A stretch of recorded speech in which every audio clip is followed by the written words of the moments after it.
राधे राधे कृष्ण कन्हैया, गोपाल प्यारो मुरली बजैया। जय श्री राधे, जय श्री राधे।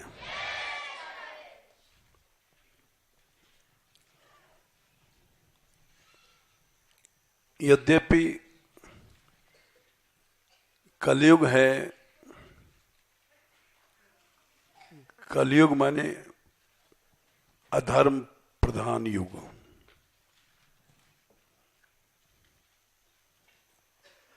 किंतु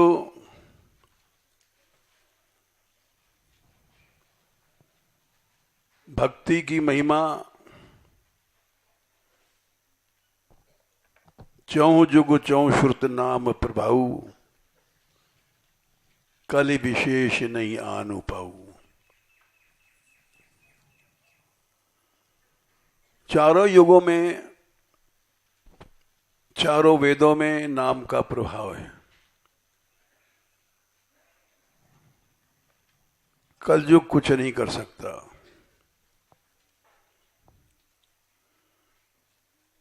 और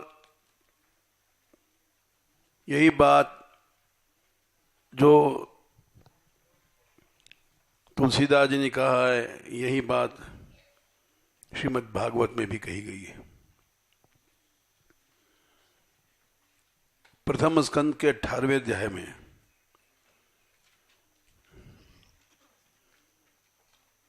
1:18-7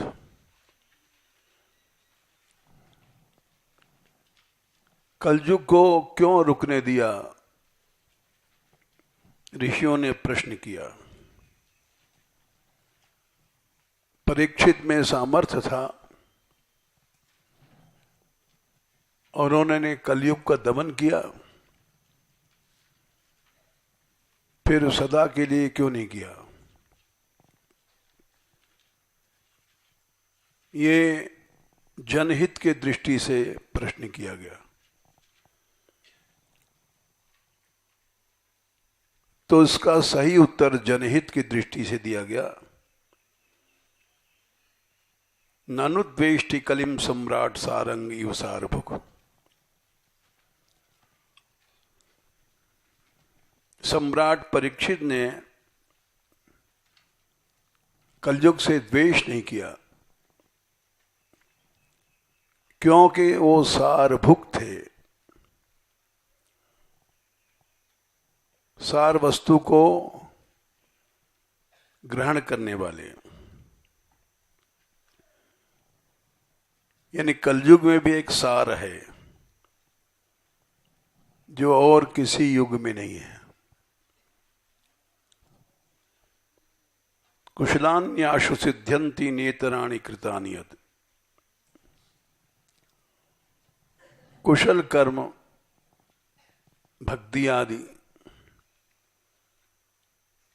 बहुत जल्दी सिद्ध हो जाते हैं, और पाप कर्म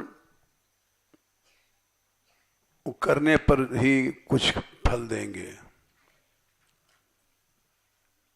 कलयुग सहायक है।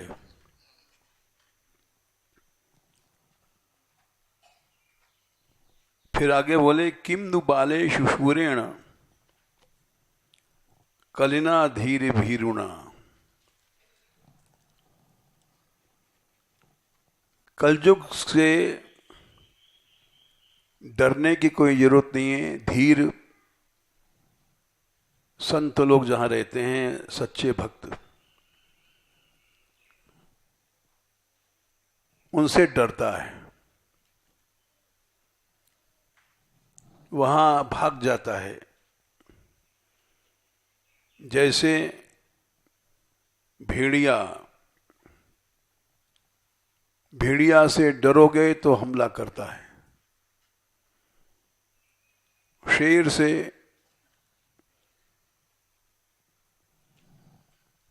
शेर नहीं डरता है किसी से, तो शेर के सामने सब भाग जाते हैं।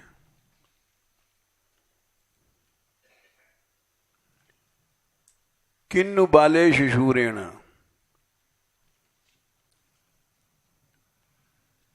ये बच्चों के आगे शूर बनता है।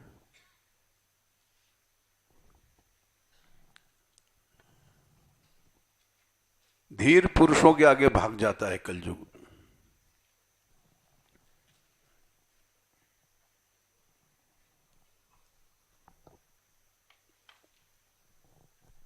धीर पुरुष कौन? भगवत भक्त।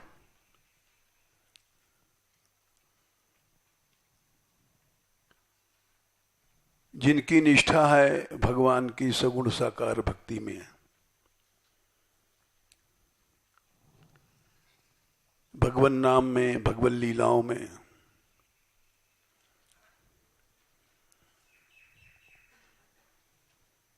वहां जाकर के रहो।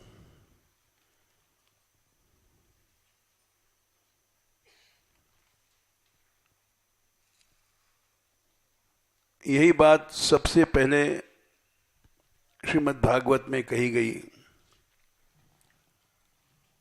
भगवान से मिलना बहुत आसान है।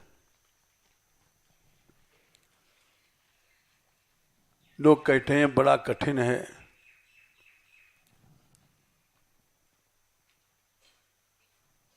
बड़ा आसान है।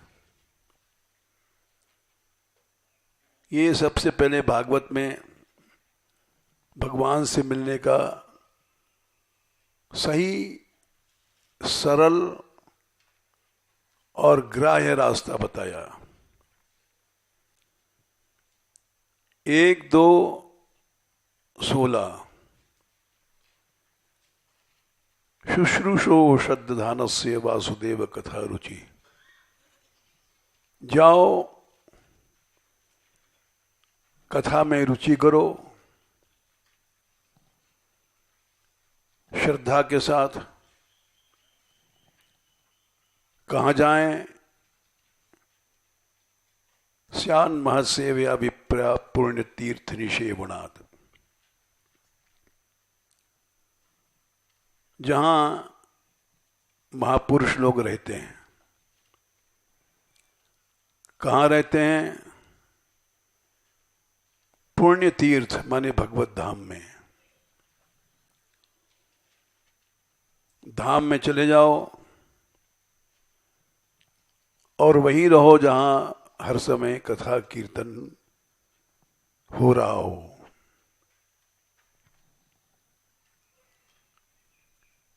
शृण्वताम स्वकथाम कृष्ण। शृण्वताम माने क्षत्रिय प्रत्यय। क्षत्रिय और शानच एक कॉन्टिन्यूअस टेंस में लगते हैं। कांस्टेंट मतलब वो काम किया जाए। हर समय कथा कीर्तन में रहो। इससे हृदय तंस्थो यभद्राणी विधनोति सुरिसताम। इतने से ही भगवान तुम्हारे हृदय में आ जाएंगे। और ये अभद्र जितने हैं भगवान से अलग करने वाले, इनको भगवान दूर करेंगे। नष्ट प्रायेषु भद्रेषु नित्यम भागवत सेव्या। नित्यम माने हर समय वही काम करना। ये नहीं कि थोड़ी देर के लिए किया और चले गए। उससे भगवती उत्तम श्लोके भक्तिर्भवती नैष्ठिकी। नैष्ठिकी भक्ति मिल जाएगी तुमको।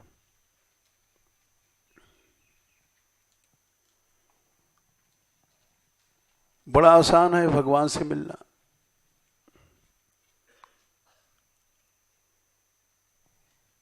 भागवत शुरू होने के पहले ही थोड़े में बता दिया गया। हाँ,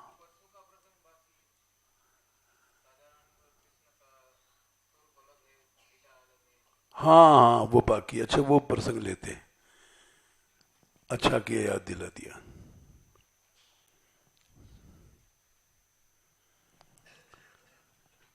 प्रसंग चल रहा था राधा और कृष्ण में राधा की ही प्रधानता क्यों रखें जबकि दोनों एक हैं। उस प्रसंग को हमने लिया था, फिर भूल गए। इन्होंने याद दिलाया तो याद आया। हम चले गए थे भागवत धर्म, जो भगवत प्राप्ति का सरल शॉर्टकट है, उधर चले गए। अब सुनो कि राधा रानी की प्रधानता क्यों रखी गई है, क्यों रखनी चाहिए, उसका कारण क्या है। पहले राधा पीछे कृष्ण।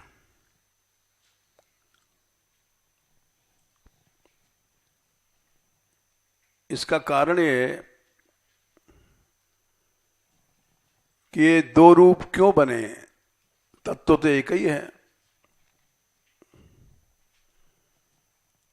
इसका साम रहस्य श्रुति में उत्तर दिया गया।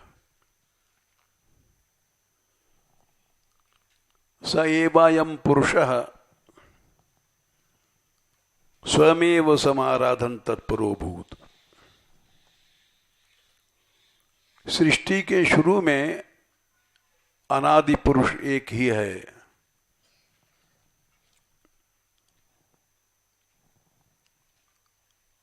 उसने सोचा कि मैं आराधना करूं। क्यों सोचा? उसकी हर क्रिया जनहित के लिए होती है, करुणा के लिए होती है।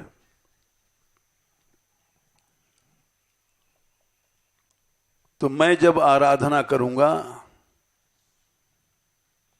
तब सभी लोग आराधना करेंगे।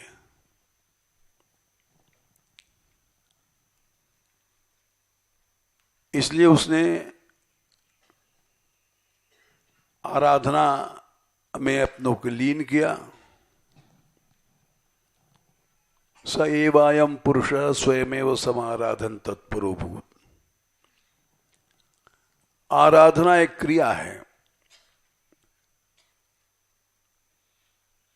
क्रिया के साथ कर्म होना जरूरी है। आराधना करेंगे तो किसकी करेंगे, ये प्रश्न आया।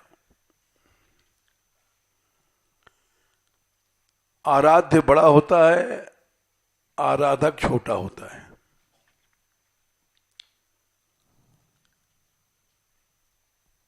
तो उसने सोचा मुझसे बड़ा तो कोई है नहीं, मैं किसकी आराधना करूं। तस्मात् स्वयमेव समाराधन अकरोत्। इसलिए उसने अपनी ही आराधना किया, क्योंकि उसके समान कोई दूसरा है ही नहीं। उससे बड़ा कोई कैसे हो जाएगा। भगवान अद्वैत तत्व है। अद्वय माने कोई दूसरा नहीं उसके समान।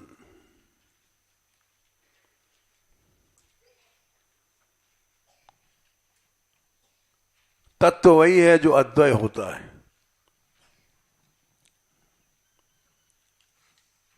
एक दो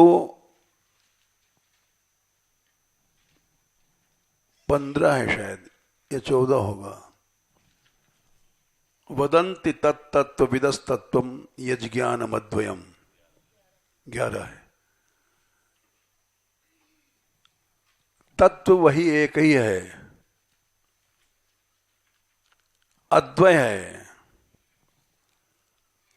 अद्वय माने कोई दूसरा उसके समान न है न हो सकता है। ब्रह्मेति परमात्मेति भगवानिति शब्दते। उसी के 3 नाम हैं, ब्रह्म, परमात्मा और भगवान।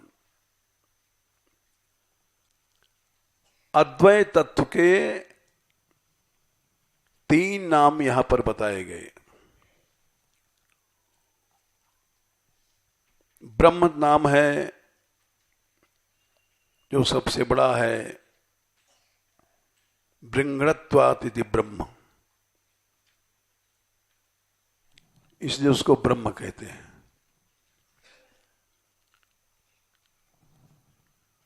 सत्ता रूप है, वो ज्ञान मार्गी लोग उसको ब्रह्म कहते हैं। दूसरा उसका रूप है परमात्मा। ब्रह्म कुछ करता नहीं है, निष्क्रिय है।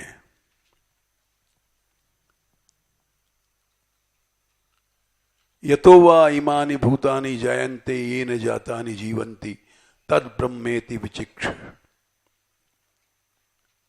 फिर उससे संसार पैदा हुआ। यतो वा इमानि भूतानि जायन्ते येन जातानि जीवन्ति,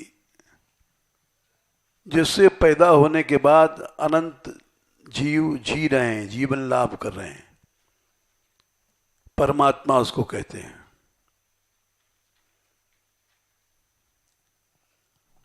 फिर तीसरा रूप है भगवान।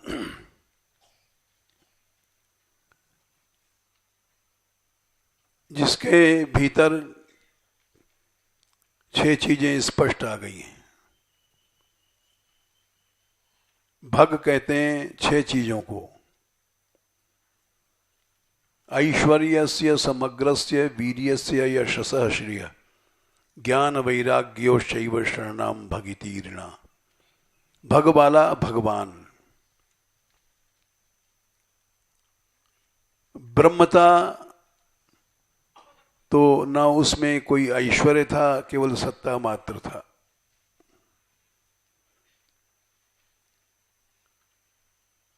फिर जब परमात्मा बना, अनंत संसार का बनाने वाला, पालन करने वाला, संहार करने वाला, तो परमात्मा बोला गया।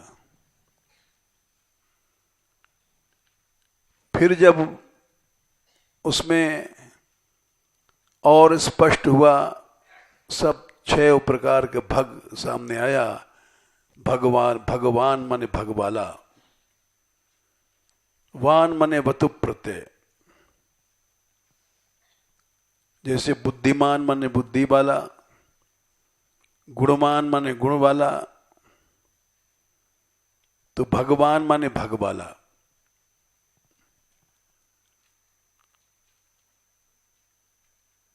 हिंदी में भी कहते हैं गाड़ीवान, कोचवान।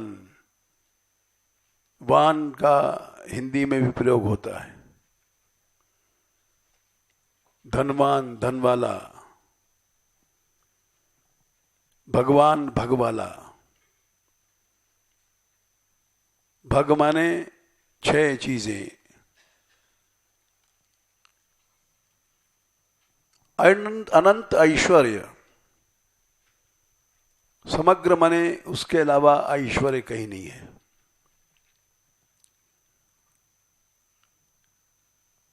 ऐश्वर्य क्या है? ईशता, मालिकियत।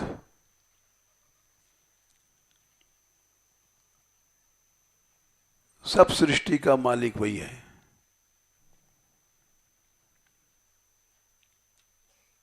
दूसरा भाग है वीर्य, शक्ति। तीसरा भाग है यश।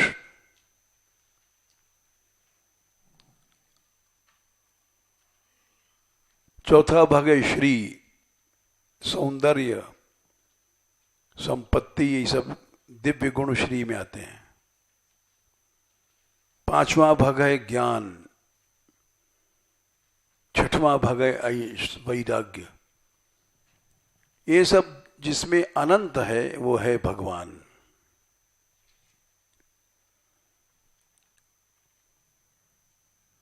ये भगवान ही भक्तों के लिए उनका चाकर बन जाता है, नौकर बन जाता है।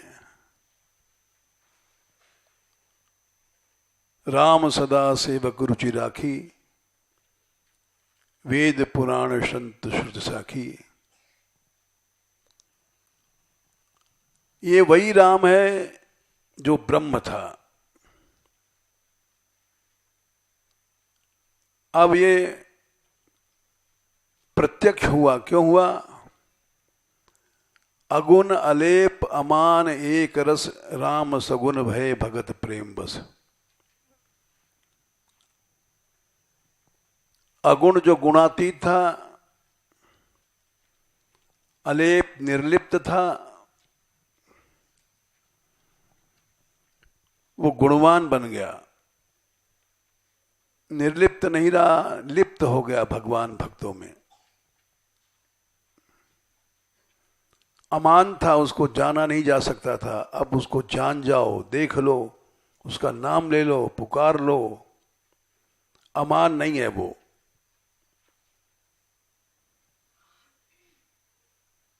एक रस था, अब वो उसमें अनेकता आ गई। एक रस्ता नहीं है। जो मम भक्त सो बैर करत है, सो बैरी निज मेरो। देख विचार भक्त हित कारण, हाकत हो रस्त तेरो।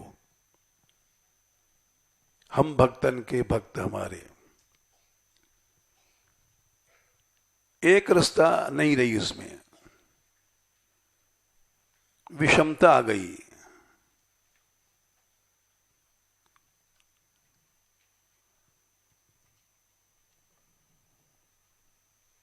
भगवान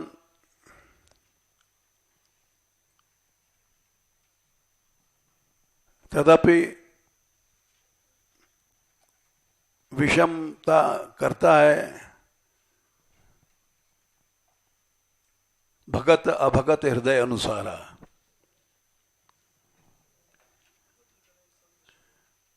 तदपि करे हैं सम विषम विहारा, भगत अभगत हृदय अनुसारा। विषमता आ गई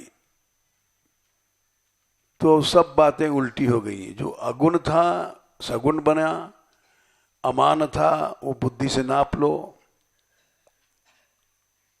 निर्लिप्त था लिप्त हो गया भक्तों में, एक रस था विषम बन गया। अगुण अलेप अमान एक रस, राम सगुण भय भगत प्रेम बस। ऐसा क्यों हुआ? भक्ति के कारण। तो यहां भगवान भक्ति कारण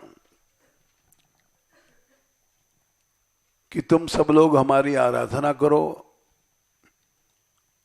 और आराधना से हम बहुत जल्दी तुम्हारे पकड़ में आएंगे। तस्मा स्वयमेव समाराधनम अकुरुत। श्रुति बोली कि इसलिए भगवान ने स्वयं आराधना किया, करके बताया। देखो, आराधना से ही भगवान पकड़ में आते हैं। जो आराधक नहीं है वो कभी नहीं पकड़ में भगवान को पकड़ पाएगा, चाहे ज्ञान मार्ग हो चाहे योग मार्ग हो। और मिलई न रघुपति बिन अनुरागा, किए जोग जब तप जोग विरागा। चाहे कितने बड़े योगी बन जाओ, ज्ञानी बन जाओ, यही बात भागवत कहती, यही गीता कहती, यही रामायण कहती। तपस्विनो दान परा यशस्विनो मनस्विनो मंत्र विदह सुमंगला, क्षेमम न बिंदन्ति विनाय दर्पणम, तस्मै सुभद्र श्रवसे नमो नमः। तपस्या करो, कुछ नहीं होगा।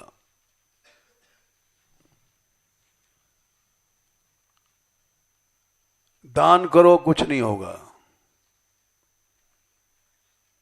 वर्षा की बूंदों के बराबर गायों का दान किया था राजा इंद्र ने।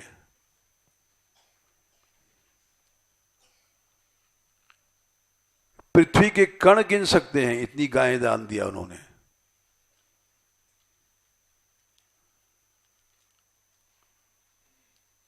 लेकिन गिरगिट जो नहीं पड़ी, करोड़ों गायों के बाद भी गिरगिट की योनि मिल गई।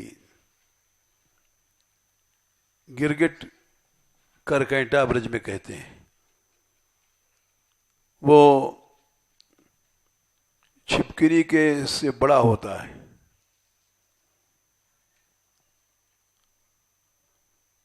इतने दान देने के बाद भी कुछ नहीं हुआ।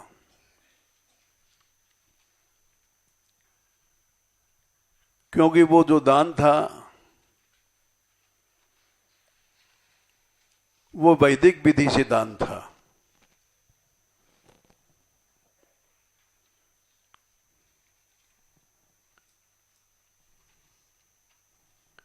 पद निकालना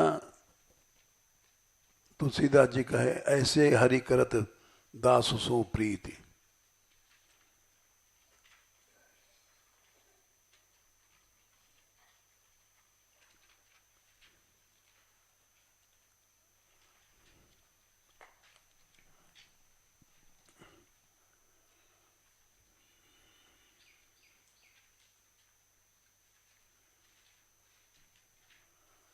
नहीं, ये नहीं, दूसरा पद है।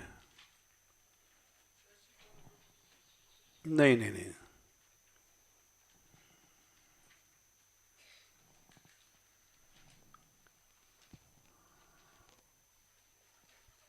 अच्छा, जाको हरि दृढ़ कर अंग करो। दानवान से कुछ नहीं होता है।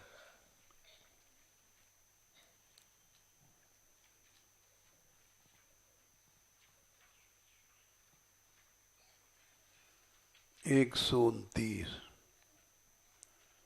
ये सब बड़ी गूढ़ बातें हैं जो महापुरुषों ने लिखी है, समझी है। हम जैसे लोग समझ ही नहीं सकते।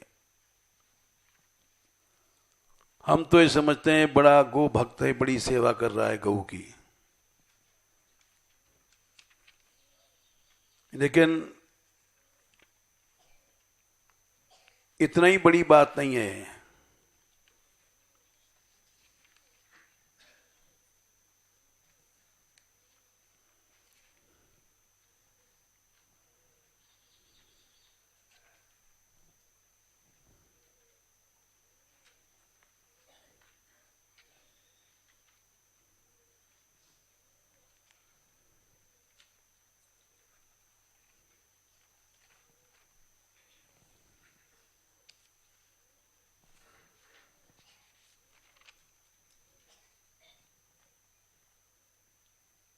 दो 139 भूल गए।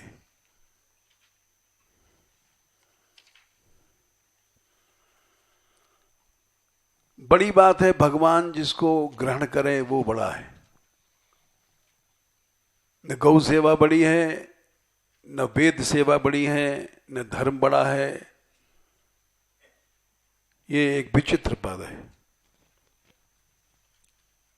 बड़ी बात है कि तुम्हारे दान को, तुम्हारे भजन को, तुम्हारी तपस्या को प्रभु स्वीकार कर रहा है कि नहीं कर रहा है। सोई सुशील पुनीत वेद विधि विद्या गुना निभर्यो। जिसको भगवान ने स्वीकार किया वही सुशील है, वेद वेत्ता है, और नहीं तो कुछ नहीं, जीरो भी नहीं है। जैसे उत्पत्ति पांडु सुतन की करनी, सुन सतपंथ डर्यो। पांडवों की उत्पत्ति कैसे भई? मां एक है, बाप 5 हैं। क्या ये धर्म है?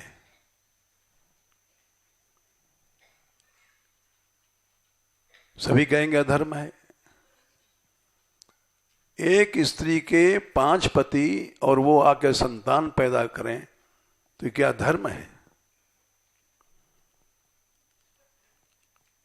सुनी सतपंथ डर्यो। सतपंथ भी डर गया। 5 नहीं बल्कि 7 पति थे कुंती के।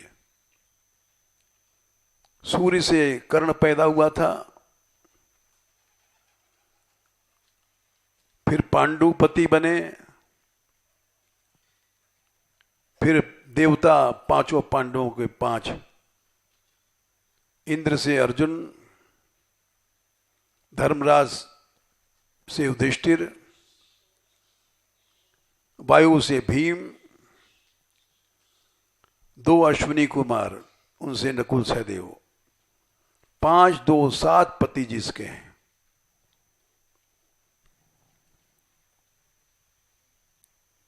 तो वो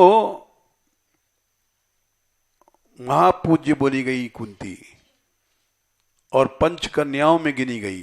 कन्या कहते हैं जिसका विवाह ही नहीं भैया हो। 7 पति हैं और कन्या बोली गई। अहिल्या, द्रौपदी, तारा, कुंती, मंदोदरी तथा ये 5 कन्याएं हैं।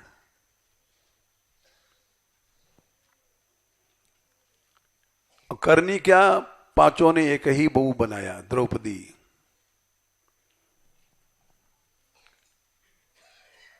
पांचों की उत्पत्ति और करनी माने उनका जो कर्म था।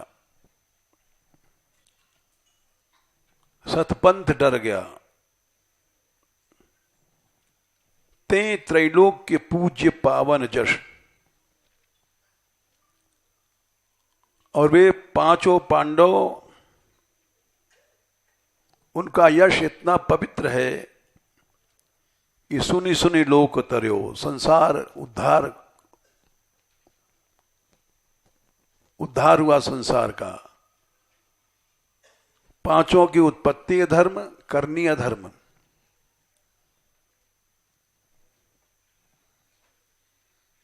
पांचों की एक बहू, झगड़ा न हो जाए इसलिए नारद जी गए और उन्होंने 1 साल का बंटवारा किया। 2 महीने 12 दिन एक पति के पास रहेगी द्रौपदी, 2 महीने 12 दिन दूसरे पति के पास, 2 महीने 12 दिन तीसरे के पास, 2 महीने 12 दिन चौथे के, और 2 महीने 12 दिन पांचवें के पास।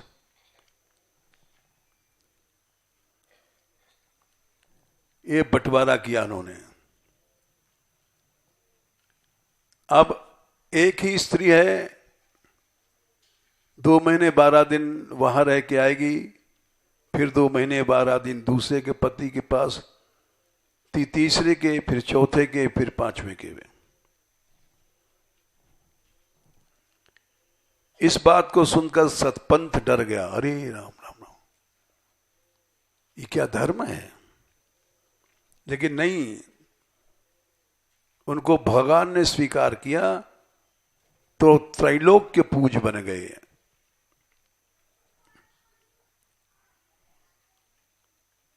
फिर राजा अंद्रिक का उदाहरण दिया। इतनी गायें आज तक किसी ने न दान दिया न दे सकता है।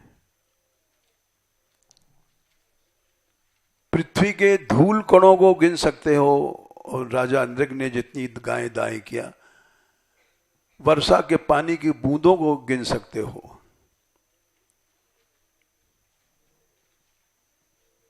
ये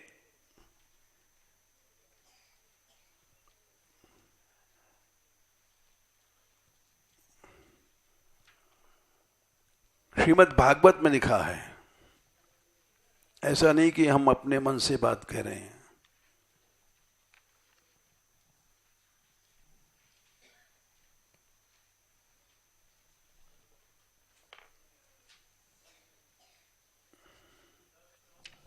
हैं?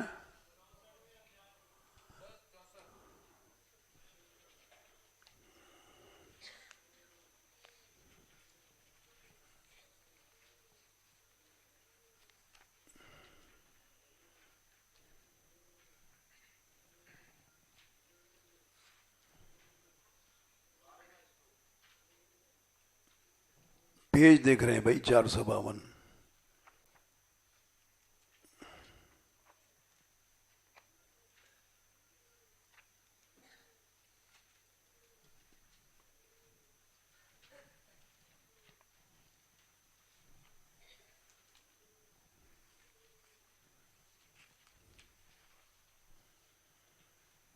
क्या संख्या बताई?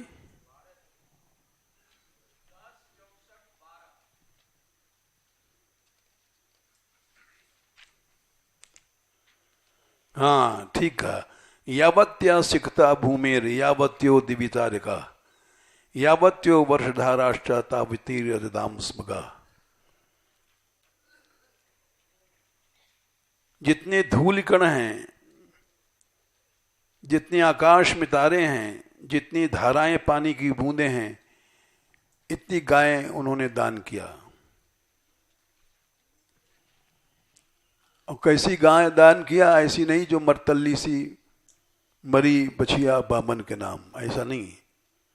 पैसुनी तरुणी ही, दूध देने वाली तरुणी, शील रूप गुण उपपन्न, कपिला हेम श्रृंगी, सोने की सींग मणि भई,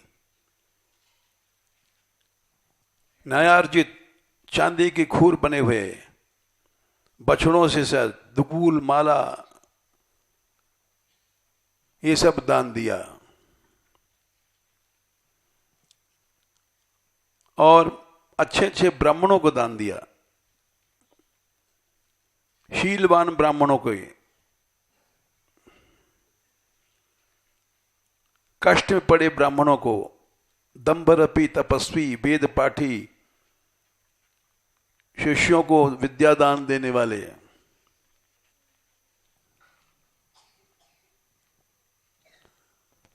गाय के साथ पृथ्वी दान दिया, सोना। और एक भक्तापराध हो गया। 16वां श्लोक, कस्यचित द्विज मुख्यस्य। द्विज माने केवल ब्राह्मण नहीं, मुख्य माने भक्त ब्राह्मण।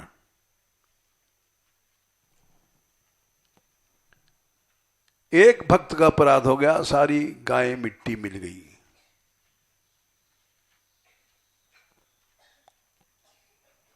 जो लोग गौशाला को अलग समझते हैं और मान मंदिर को, रस मंदिर को अलग समझते हैं, वो सब भक्तिहीन हैं।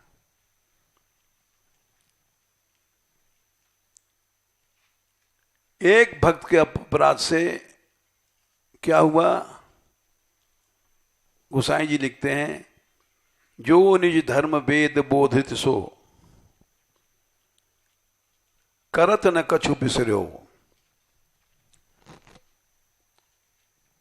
वेद में जितनी बातें कही गई हैं सब उन्होंने पूरा किया।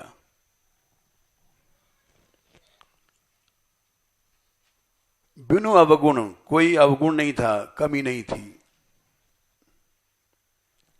कृकलास, कृकलास कहते हैं संस्कृत में करकैटा को।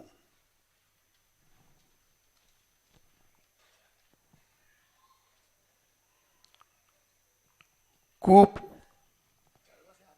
अच्छा अच्छा बैठो,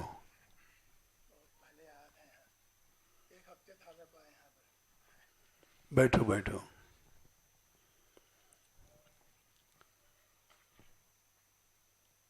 कुआं में पड़े रहे, इसकी कथा वाल्मीकि रामायण में है। ऐसी बड़ी कथा है कि राजा नृग को जब श्राप मिला तो उन्होंने एक गड्ढा बनवाया, हमको लाखों युग तक रहना पड़ेगा। उस गड्ढे में जो गिरगिटान खाता है उन पेड़ को लगाए गए। बड़ी लंबी कथा है। वो जान गए कि ये भक्त है, भक्त का अपराध मिटता नहीं है। दुर्वासा भगवान के गुरु थे और अम्बरीश का अपराध भगवान सह नहीं पाए। गोपियों के गुरु थे। गोपियों को यमुना पंचक बताया उन्होंने, जिससे रास की प्राप्ति भई। गोपियों के गुरु, भगवान के गुरु,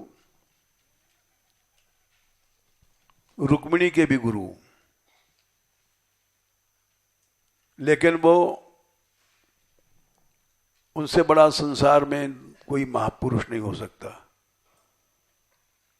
लेकिन भगवान ने कहा भक्त के अपराध को हम क्षमा नहीं कर सकते। जे अपराध भक्त कर करे ही राम रो।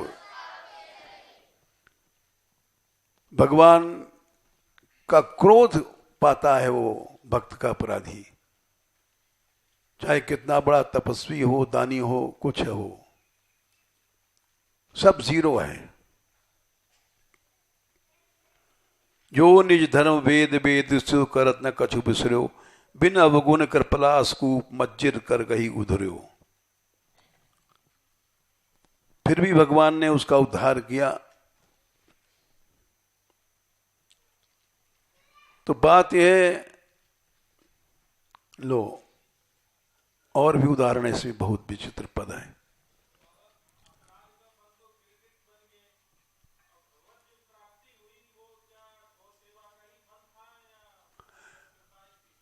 नहीं, ये लाओ पद उसमें लिखा है।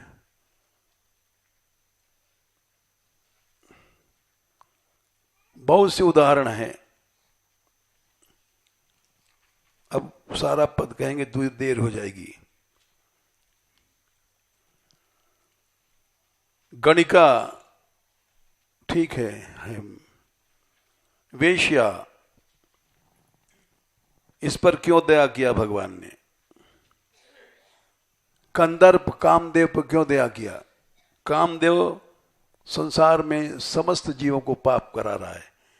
गणिका और कंदर्प ते जगमह अघन करत उभर्यो, तिनको चरित्र पवित्र जान हरि निज हृदय भवन धर्यो। कामदेव के चरित्र को भगवान ने पवित्र माना और अपने हृदय में धारण किया और गोपीजनों के साथ विहार किया। तो ऐसा क्यों किया भगवान ने?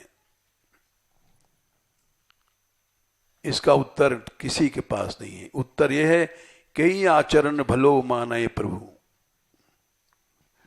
सो तो न जान पर्यो। आज तक कोई जान नहीं पाया कि भगवान किस लिए दया करते हैं, क्यों करते हैं। तुलसीदास रघुनाथ कृपा को जोवत पंथ करो। इस चक्कर में नहीं पड़ो क्यों और कैसे होता है। केवल उनकी कृपा की बाट देखो। ये भागवत में भी कहा है। ब्रह्मा जी ने कहा है तत्ते नुकंपाम सुसीमी क्षमाणो। दशम स्कंद के 14वें अध्याय में शायद श्लोक आता है।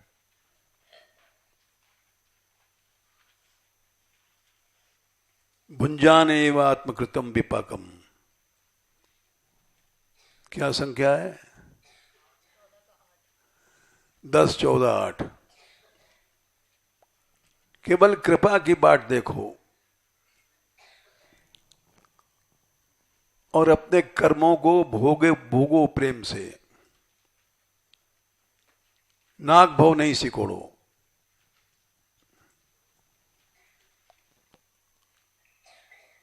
फिर क्या करें? हृदवाग बपुर बीर विद्यधन नमस्ते।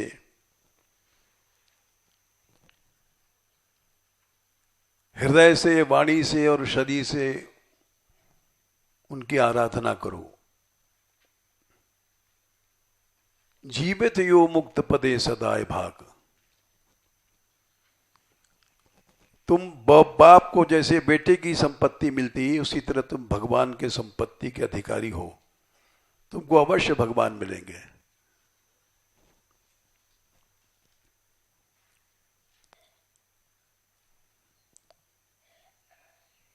तो ये हम बहक गए, चलो फिर भी लौटते हैं। तो भगवान ने कहा कि आराधना करो। इसलिए रास लीला के पहले योग माया मुपाश्रिता, आश्रित हुए, अधीन होकर के आराधना करनी चाहिए। आश्रय धर्म क्या है? भक्ति।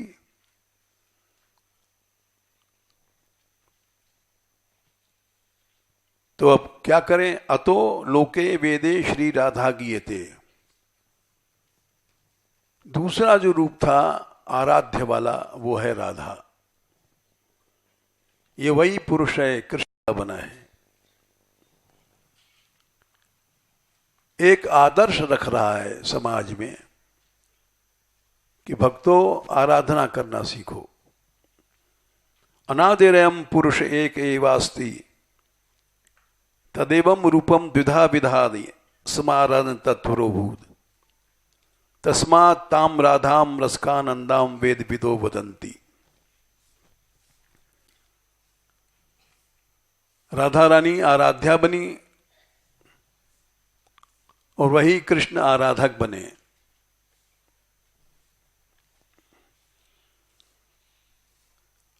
आराध्य में दया, गुण, क्षमा ज्यादा होता है। आराधक में आराध्य की कृपा आती है। अब इसका एक उदाहरण देख लो।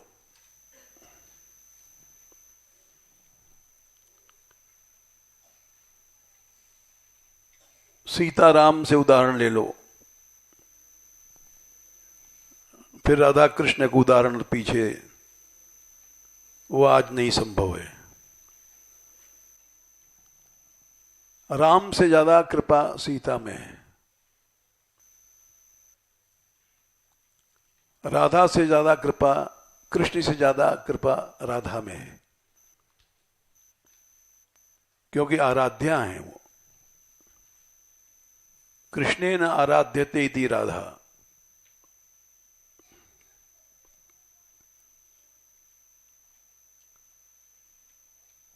इस बात को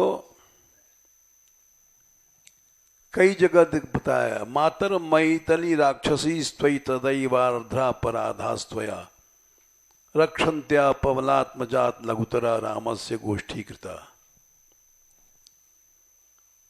सीता जी की स्तुति में गुणरत्न कोश में कहा गया है वाल्मीकि रामायण के प्रमाण से।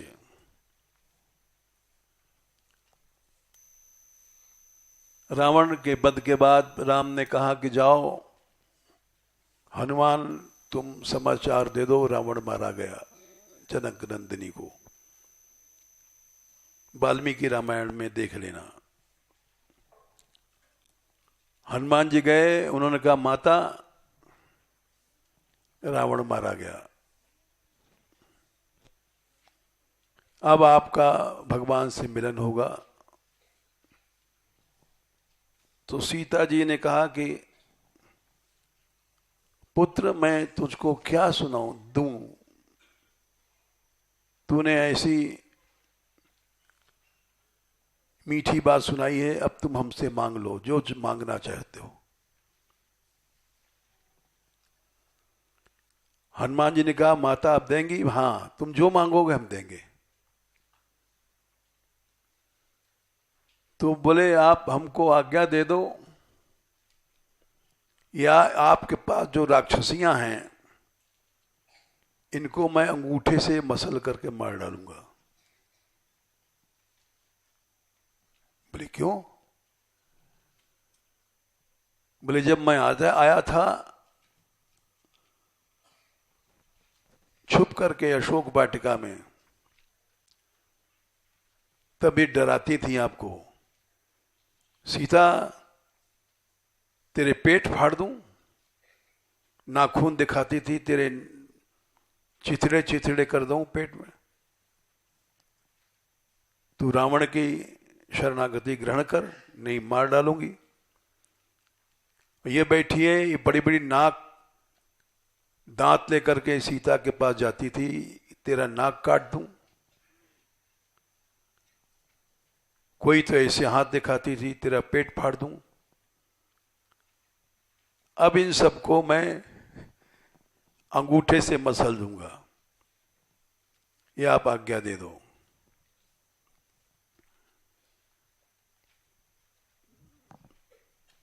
तो सीता जी ने मना कर दिया। आर्द्रा अपराधस्त्वया, अभी गीला अपराध था, सूखा नहीं था। रावण के वध के एक दिन पहले तक वो सीता को डराती रही। रक्षन्त्या पवनात्मजात, पवनात्मा माने हनुमान जी से रक्षा किया तुमने इनको। लघुतरा रामस्य गोष्ठी कृता, राम परिवार सहित लक्ष्मण भरत सब, राम का पूरा परिवार, हनुमान जामवन, इन सब की दया आपने फेल कर दिया। लघुतरा माने छोटा कर दिया। बोले राम ने भी तो दया किया है जयंत पर, विभीषण पर। काकम तम च विभीषणम शरणम इत्युक्त तिक्षमौ रक्षतः, वो जब आए थे शरण शरण कहा था, जब तुमने क्षमा, राम ने क्षमा किया। और सीता जी ने तो, इन्होंने कभी शरणागति ग्रहण नहीं किया राक्षसियों ने।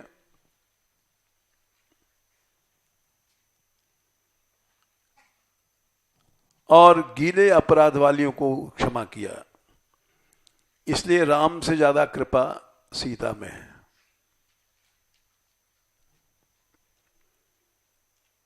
इसका पद्म पुराण में प्रमाण दे रहे हैं। जयंत ने चोंच मारा था।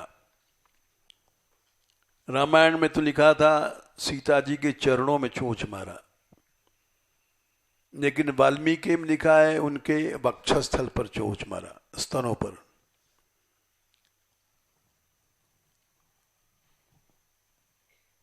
और राम ने एक फर बाण मारा, ब्रह्मलोक गया, शिवलोक गया, कहीं शरण नहीं मिली।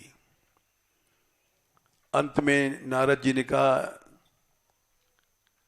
उन्हीं की शरण में जा। आया जयंत कौवे को रूप बना करके गया था, पहले परीक्षा लेने जो कौवा था, उसी रूप में आया और भगवान के चरणों में गिर पड़ा। लेकिन भगवान ने क्षमा नहीं किया। पुरतः पतितम देवी धरण्याम वायसम तदा, देवी माने सीता जी ने देखा सामने, वायस कहते हैं कौवा को, गिरा हुआ है, शरण में आया है, भगवान क्षमा नहीं कर रहे हैं।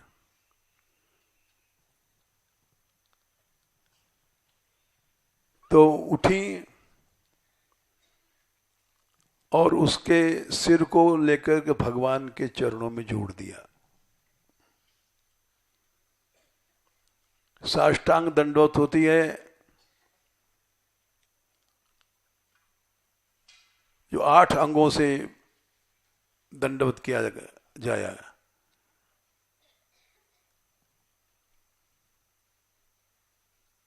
नेत्र, मन, वाणी, चरण, घुटने, ये 8 अंग जमीन में मिलने चाहिए।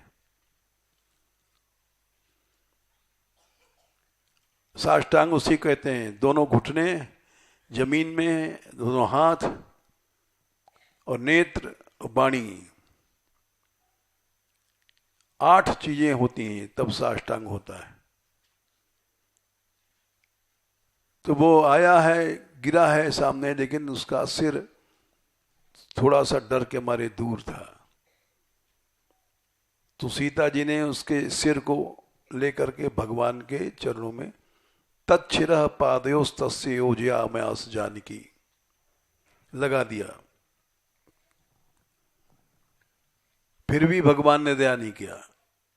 ओ प्राण संशय आपन्नम दृष्ट्वा सीता थवायसम, अभी एक अंग अपूर्ण है, बोल नहीं रहा है। देखा अब बचेगा नहीं कौवा। तो सीता जी ने उसकी तरफ से कहा, त्राहि त्राहि इति भर्तारम उवाच दया विभुम, रक्षा करो रक्षा करो। 8 अंग पूरे हो गए उसके। तब उसको तमुत्थाप्य करेणाथ कृपा पीयूष सागर ररक्ष रामो गुणवान वायसम दयेक्षत। तब उन्होंने उस जयंत की रक्षा किया। इसलिए जो वात्सल्य माता में होता है वो पिता में नहीं होता।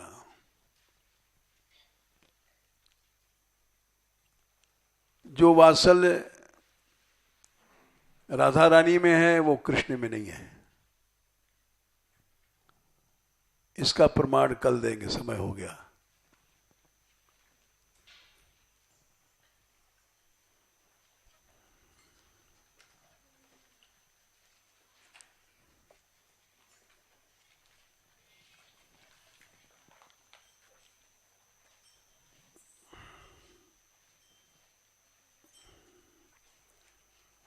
हम लोग भक्तापराध न करें जो हम रोज कहते हैं, तो सारा भजन अपने आप सिद्ध हो जाएगा। लेकिन आपस में जो राग द्वेष है ये हमारे भजन को नष्ट कर देता है।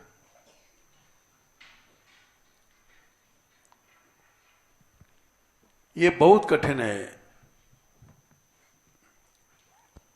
माला फेरना आसान है, ठाकुर सेवा आसान है, लेकिन इससे बचना असंभव है। भगवान विशेष कृपा करे तब होता है। लेकिन फिर भी कहने का प्रभाव पड़ता है।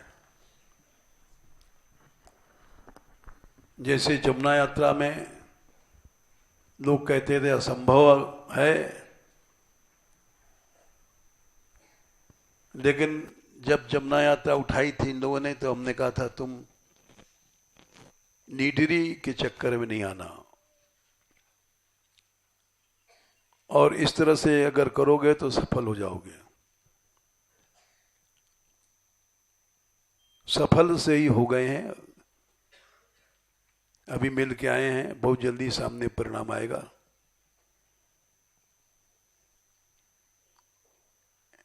इसी तरह से एक और घटना घटी। अभी सवेरे हमको देर हो गई 5-10 मिनट। 3 आदमी विदेश गए थे, मुरली, राधिकेश और पंडित जी। और तीनों आदमी जब वहां उतरे हैं तो जिस आदमी ने बुलाया था, निमंत्रण दिया था, उसके घर में सब बीमार हैं। और वहीं रुकना था। पहुंचे तो कहाँ रुकेंगे?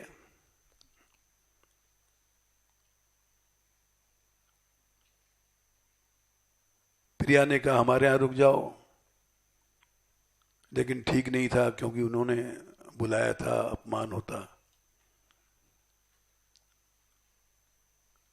समस्या आई और सवेरे फोन किया, उन्होंने समाचार बताया। हमने कहा कुछ नहीं होगा। उसका कारण है कि अब जो 3 आदमी गए हैं इनमें आपस में द्वेष नहीं है।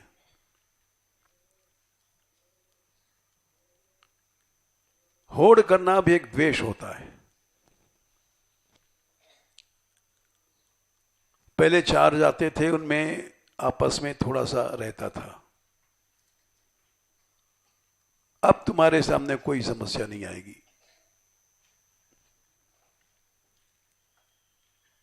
कि तुम्हें सबसे बड़ा अपराध होता है द्वेष,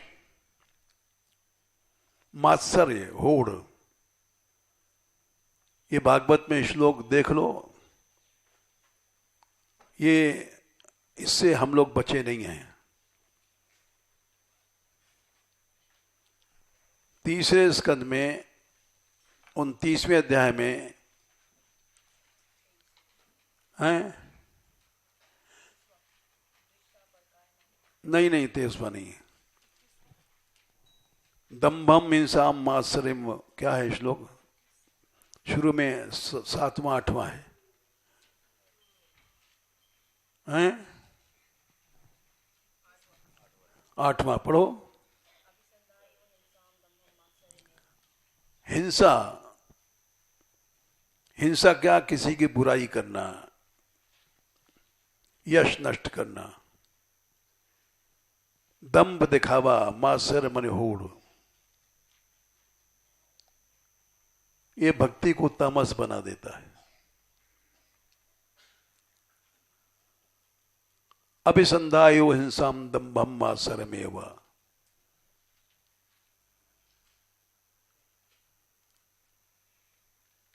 ये नहीं है तो रास्ता साफ है, ये है तो रास्ता गड़बड़ है। आपस में मात्सर्य नहीं होना चाहिए। महाराष्ट्र में करोड़ों गोपियां थी, एक ते एक संगीत की स्वामिनी। अगर मात्सर्य होता जो यहां कलाकारों में होता है, हम गा रहे हैं हमारा जम जाए, वो गा रहा है उसका कम जमे, होता है ना कलाकारों में। हाँ बोलना चाहिए जोर से, इसमें क्या है, डरती क्या है। ये बात हमारे समाज में बहुत है, साधु समाज में, कथाकारों में बहुत है।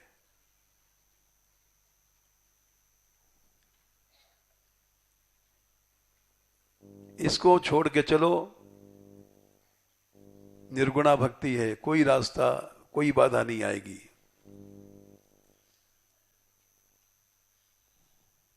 ये सबसे जरूरी है। बच्चों में तो है, ये लड़ते नहीं झगड़ते नहीं, एक साथ जाते हैं, एक साथ उठते हैं, एक साथ खाते हैं, एक साथ पीते हैं।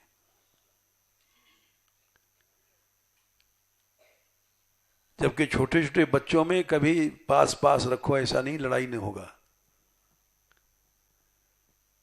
लेकिन ये भगवान की आराधना का फल है। जरा भी इनमें लड़ाई झगड़ा हमने नहीं देखा, और एक दूसरे से गलती होने पर क्षमा मांगते हैं, माफी मांगते हैं। इसलिए ऐसा समुदाय हमने तो जीवन में नहीं देखा। हम भी बच्चे थे और आपस में मात्सर्य, लड़ाई झगड़ा याद है, होता था हम लोगों में, बड़ी लड़ाई होती थी।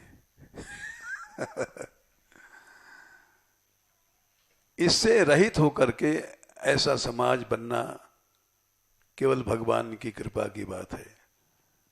अच्छा चलो, जय श्री राधे, जय श्री राधे।